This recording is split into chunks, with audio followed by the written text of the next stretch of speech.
焦慮唔係突然間得到嘅，佢係長期累積嘅結果。所以要戰勝焦慮係一個漫長嘅過程。有人話焦慮係癌症，我覺得都幾合理㗎。癌症其實都唔係突然間得到㗎，佢可以話係長期累積嘅病毒。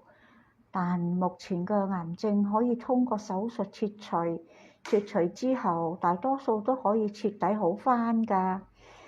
遺憾嘅係，焦慮係精神上嘅，冇辦法手術切除，你只可以慢慢地逐步實現康復。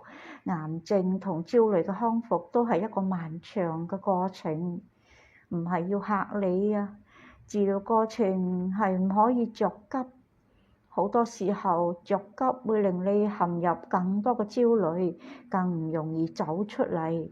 你越唔着急，你反而好快走得出嚟㗎。